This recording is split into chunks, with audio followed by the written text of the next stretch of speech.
My name is Rachel, and I'm 46 years old. I met Jonathan West at a gala for small business owners. I had just taken out a loan to save my late father's antique bookstore. He was the keynote speaker, sharp suit, commanding voice, the kind of man who made you feel like you mattered, even if you didn't. When he came over and handed me a glass of champagne, I should have walked away. "Your eyes are tired," he said, looking at me like he already knew every one of my regrets. "But your fire? That's rare." I hadn't been called beautiful in years.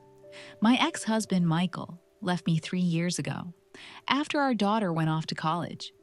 He said I wasn't the woman he married anymore. Maybe he was right. Maybe I'd become too serious, too worn down by bills and debt and endless nights alone. Jonathan offered something Michael never did: attention. A week later, he showed up at my shop with a bouquet of blue tulips and said, "Let me invest in your dream." I said yes, to the flowers, the investment, and, eventually, to the nights in his penthouse. For 6 months, I lived in a fantasy. Private dinners, trips in his jet. My bank account, once drowning, was suddenly breathing. He gave me a platinum credit card and whispered, "Use it for whatever makes you feel alive." But last Tuesday, I found something in his closet. Not another woman's perfume, not lipstick on a collar. A stack of identical letters, all addressed to different women, all promising the same future he promised me. And that's when I realized I wasn't the only one being lied to. Jonathan's world was made of glass and steel, clean, cold, and controlled. His apartment sat on the 43rd floor of a downtown tower. Everything was gray, white, or silver. Even the paintings were modern abstracts, all angles and no warmth. I once brought in a framed photo of my daughter. He smiled, said nothing, and 2 days later, it was gone. I should have known then. Back at the bookstore, things were different. The smell of old paper, creaky wooden shelves, a little bell above the door. That was home. My assistant, Marta, was 63, sharp as ever, and she noticed Jonathan's charm immediately. "He's too polished," she said once, organizing a stack of rare Bibles. "Men like that polish their lies, too." I laughed it off. "Marta, it's just a business arrangement." But it wasn't. Not anymore. Not after the night he took me to that black tie auction and introduced me as someone very special. I noticed how the women looked at him, not with envy, with recognition, as if they'd been in my shoes, as if they knew the price of his promises. And then there was Daryl, the quiet man who worked the front desk at Jonathan's building. One day, as I was leaving, he said gently, "You seem like a good woman, Miss Rachel. Just don't trust everything that shines." There was something in his eyes, something like pity. I thought he was just being kind. I was wrong. It started with a phone call. A woman's voice, calm but trembling, said, "You don't know me, but we need to talk. It's about Jonathan West." I was at the shop, restocking shelves, heart pounding as she spoke. "My name's Elise. I thought I was engaged to him." I didn't say a word.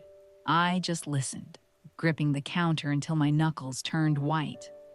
She emailed me screenshots, messages, photos, even a copy of the same investment agreement Jonathan gave me.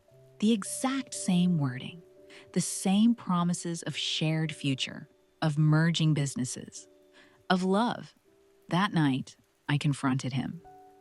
"You told me I was your only one," I said, standing in his kitchen while he poured himself scotch like it was just another evening. He didn't even flinch. "I never said that," he replied. "I said you were important, and you are." Important, I snapped. Like one of your accounts? Like a stock to be managed?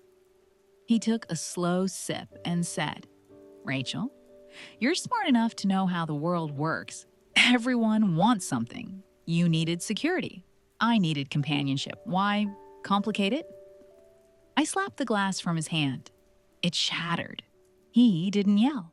He just smiled, calm as ever. You'll come back. They always do. That night, I sat on the floor of my apartment, holding the Bible my father left me. It fell open to Ecclesiastes. What is crooked cannot be made straight, and what is lacking cannot be counted. I wept until dawn. I didn't go back. Instead, I gathered every document, every transaction, every message. I reached out to Elise, and we weren't alone. Within a week, we found 5 other women, different ages, backgrounds, even countries, but the same lies, same credit cards, same investment pitches. One of them, Angela, was 62, widowed. She sold her lake house to invest in one of Jonathan's projects. He promised her they'd retire together in Tuscany. She hadn't heard from him in months. We formed a quiet alliance, a group chat where we shared details, pieced together a timeline. And slowly, the image of Jonathan West began to unravel. Turns out, he wasn't the CEO of any company. He was a consultant, hired temporarily, always under different names. No trace of ownership, only borrowed prestige. He'd been taking money from each of us and recycling it to impress the next. A living Ponzi scheme wrapped in charm. I returned to his apartment one final time, not to forgive, but to warn him. There are consequences, Jonathan. We're not scared of you. He looked tired for the first time, still smug, but his eyes had lost their spark. You think anyone will believe you? Look at your life. You're desperate women clinging to fantasy. I gave you hope. No, I said. You sold us illusions. But the truth doesn't need approval to exist. As I left, Daryl, the doorman, caught my arm. He whispered, he did the same to my mother. She died waiting for him to come back. I stared at him, stunned. You could help us, I said. He nodded slowly. It's time.